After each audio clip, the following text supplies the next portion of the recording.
اعوذ باللہ من الشیطان الرجیم بسم اللہ الرحمن الرحیم صلی اللہ علی نبی الامی وآلہ صلی اللہ علیہ وسلم صلاۃ و سلاما علیک یا رسول اللہ قلت حیلتی انت وسیلتی ادرکنی یا سیدی یا رسول اللہ صلی اللہ علیہ وآلہ وسلم۔ آج جمعرات کا دن ہے، جمعے کا دن ہے اور جنوری کا مہینہ ہے، 2024 ہے اور تاریخ ہے آج 19۔ میں نے درود استغاثہ پڑھا، آپ نے سنا۔ میرے ویلا کا آپ کو کوئی فائدہ ہو یا نہ ہو، میری قوم کو کوئی فائدہ ہو یا نہ ہو، میرا ضمیر مطمئن ہے کہ میں ہر ویلاگ سے پہلے درود استغاثہ پڑھتا ہوں، یقیناً اس کا فائدہ ہوتا ہوگا، اور جو لوگ پڑھتے ہوں گے ان کو ضرور فائدہ ہوتا ہوگا، سننے والوں کو ضرور فائدہ ہوتا ہوگا۔ آپ دیکھ رہے ہیں میرا یوٹیوب چینل اور میں ہوں آپ کا میزبان ملک شکیل احمد آوان۔ پاکستان پہ ایران نے حملہ کیا، اس کی سرحد توڑی، خلاف ورزی کی، جواب بھی دے دیا۔ سیاستدانوں نے اپنا جو ہے وہ راگ الاپنا شروع کیا۔ عمران خان نے بھی کہا ٹھیک ہے، سب نے کہا ٹھیک ہے۔ میری پاک فوج کو سلام جس نے بھرپور جواب دیا۔ ہمارا تن من پاک فوج کے ساتھ ہے، ہر لحاظ سے پاک فوج کے ساتھ کھڑے ہوئے ہیں۔ پاکستان فوج ہمارے لیے فخر ہے، ہمارا فخر ہے۔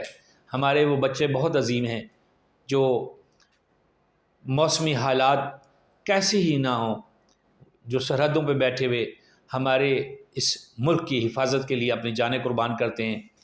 وہ راستے میں شہید ہو جاتے ہیں، وہ کہیں جا رہے ہوتے ہیں، کچھ بزدل کارروائی کرتے ہیں، شہید ہو جاتے ہیں۔ ان شہیدوں کی ماؤں کو، ان کے بچوں کو، ان کے ورثہ کو میرا سلام۔ پاکستان نے ایران پہ اپنا قرض چکتا کیا، اچھی بات ہے، ہمارا سر فخر سے بلند ہے۔ بات میں کر رہا تھا کہ سیاستدانوں کے منہ بھی کھل گئے، بیانات آنے شروع ہو گئے۔ اس میں ایک بیان آصف علی زرداری صاحب نے بھی دیا، سابق صدر پاکستان ہیں اور محترمہ بے نظیر بھٹو شہید کے وہ خامن ہیں، اور آنے والے جو وزیر اعظم کہا جا رہا ہے بلاول بھٹو کے وہ والد ہیں۔ عظیم انسان ہیں، مفاہمت کے بادشاہ ہیں۔ انہوں نے ایک بیان داغا ہے، وہ کہتے ہیں کہ جی کوئی بھی ملک پاکستان کی طرف دیکھے گا تو اسی طرح مثبت جواب دیا جائے گا۔ محترم، آپ نے بات بہت اچھی کی ہے، موقع کے مناسبت سے بیان اچھا ہے آصف علی زرداری صاحب کا۔ بات یہ ہے کہ آپ کے دور میں جب ہمارے اوپر ڈرون حملے ہو رہے تھے، اس وقت یہ آپ کے جذبات کہاں پہ تھے؟ جب اسامہ بن لادن کے لیے ایبٹ آباد میں آپریشن کیا گیا، آپ کے یہ اس وقت جو نظریات ہیں وہ کہاں پہ تھے؟ اقتدار میں آ کے آپ لوگوں کے نظریات کیوں زنگ آلود ہو جاتے ہیں؟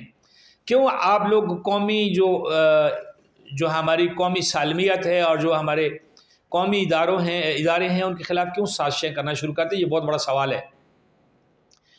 اچھی بات ہے آپ نے اپنی افواج کا حوصلہ بڑھانے کے لیے بیان دیا، لیکن امید کرتا ہوں، میری دعا ہے کہ اللہ تعالیٰ جو بھی الیکشن لڑ رہے ہیں، جتنے بھی لڑ رہے ہیں، سب کو کامیاب کرے، کیونکہ وہ بڑی آرزوؤں کے ساتھ الیکشن لڑتے ہیں، اور جو پارٹیوں کے سربراہ ہوتے ہیں بڑے، جتنے جیسے مولانا فضل الرحمان ہیں، عمران خان ہے، بیرسٹر گوہر ہیں، اب آصف علی زرداری صاحب ہیں، میاں نواز شریف صاحب ہیں، شہباز شریف ہیں، اختر مینگل صاحب ہیں، یہ سارے لوگ کس کا نام لوں؟ بہت سارے ہیں ہمارے پاس، بہت سارے، یہ 25-30 نام ہی ہیں، مطلب بہت سارے تو نہیں میں کہہ سکتا، 25-30 نام ہیں جو پاکستان میں اپنا کردار ادا کرتے رہتے ہیں۔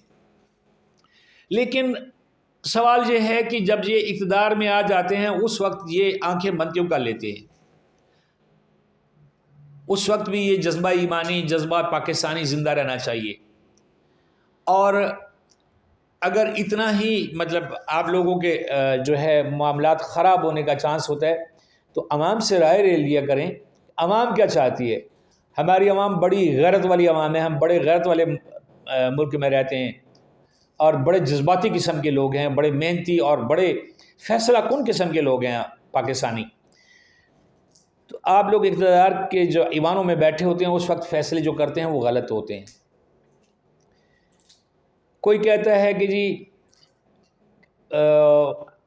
اسمبلی کے اجلاس میں کہا تھا خواجہ آصف صاحب نے کہ جی ابھینندن والے معاملے پہ کہ جی جنرل صاحب کی ٹانگیں کانپ رہی ہیں، تو وہ وہی آرمی ہے جس کی سائے تلے اب وہ ڈھونڈ رہے ہیں، بوٹ پالش کر رہے ہیں کہ ہم کہیں کسی جگہ پہ بیٹھ جائیں۔ میرا چھوٹی سی ریکویسٹ کے لیے میں نے یہ ویلاگ کیا، میں نے ضرورت محسوس کی کہ میں تھوڑا سا جو ہے نا وہ اپنا اظہار بھی کر دوں کہ پاکستان میں بہت سارے معاملات آپ لوگوں کے سابقہ جو حکمران ہیں، ابھی تو نگران حکومت بیٹھی ہوئی ہے، نگران حکومت کا کام تو ہوتا ہے الیکشن کرا کے فارغ ہو جانا، لیکن ہماری نگران حکومتیں بہت کام بھی کر رہی ہیں اور بالخصوص میں بار بار کہتا ہوں کہ ہمارے وزیر اعلیٰ جو پنجاب ہیں اس وقت محسن نقوی صاحب جو ہیں وہ بہت کام کر رہے ہیں، الیکٹڈ کسی جو وزیر اعلیٰ اس سے بھی زیادہ کام کر رہے ہیں، رات دن دھند میں وہ پہنچے ہوئے ہوتے ہیں، جائزے لے رہے ہوتے ہیں اور معائنے کر رہے ہوتے ہیں اور موقع پہ احکامات جاری کر رہے ہوتے ہیں۔ حقیقت ہے کہ ایسے لوگوں کو جو ہے وہ آگے رہنا چاہیے، لیکن ایک سسٹم ہے کہ جی الیکشن ہونا ہے اور وہ نگران ہے، نگران ہی ہوتا ہے۔ کیونکہ میں اگر ہم جاتے ہیں، میں آفس چھوڑ کے جاتا ہوں اور میں کسی کو بٹھا جاتا ہوں کہ ذرا دھیان رکھنا، تو وہ نگران ہے، میرے وہ جانے کے بعد مالک نہیں ہے، نگران ہے صرف۔ لیکن یہ جو نگران آپ سے بڑا اچھا کام کر رہے ہیں، ہمارے جو جتنے بھی سابقہ حکومتیں ہیں ان سے جو ہے وہ اچھا کام کر رہے ہیں۔ اچھا کام فوج نے کیا ہے، جو فوج نے جواب دیا ہے، اور ہمارے چیف آف آرمی سٹاف جو ہے وہاں پہ موجود تھے، اور حافظ صاحب رات جاگتے رہے ہیں اور انہوں نے اس آپریشن کی خود نگرانی کی ہے۔ یہ ان کی جذبہ ایمانی کو سلام ہے اور حب الوطنی کو سلام ہے۔ لیکن آپ بھی سلام کے لیے حقدار ٹھہریں، جب آئیں، جو بھی آئے اقتدار میں آئے تو بجائے ان کے کہ ان جو ہمارے جو جوان ہیں، جو افواج ہیں، جو ادارے ہیں، ان کی پیٹھ میں چھرا گھونپنے کی بجائے ان کو تعمیر کریں، ان کو ترقی دیں، ان کے معاملات کو سمجھیں، پھر تو ہمارے معاملات صحیح چل سکتے ہیں۔ ایسا تو نہیں ہے نا کہ کارگل سے ہمارے فوجی آتے ہوئے واپس ہم بیک کریں اور پھر ہمارے فوجی شہید ہو جائیں۔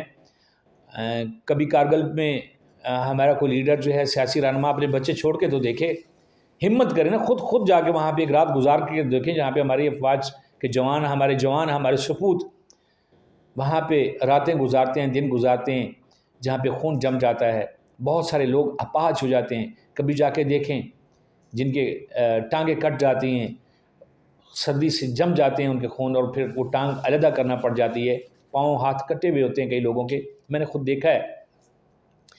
تو یہ گھر میں بیٹھ کے اور الیکشن کے دور میں یہ ایسے بیانات دینا یا ایسے موقع بیان دینا تو چلیں ہوگی، ایک سیاست کی سنت ہو گئی، لیکن جب اقتدار میں آ جائیں تو بھی اس سنت کو پورا رکھا کریں، اور جو ہمارے مفادات کی خلاف، ہمارے ملک کے خلاف آواز اٹھائے، اس آواز کو دبانے کی کوشش کریں، نہ کہ اپنی کرسی کو، اپنے اقتدار کو طول دینے کے لیے آپ جو ہے وہ خاموشی اختیار کر لیں۔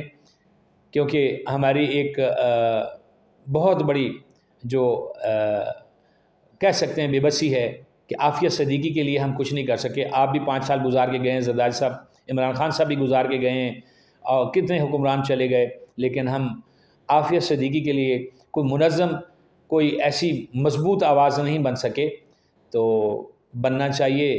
ہمارے معاملات بہت ہیں جو ایسے جذباتی بیانات نہیں، ایسی جذباتی سوچ کی تقاضا کرتے ہیں کہ باقی معاملات پہ بھی فزیکل، پریکٹیکل ایسے اقدامات اٹھائے جائیں۔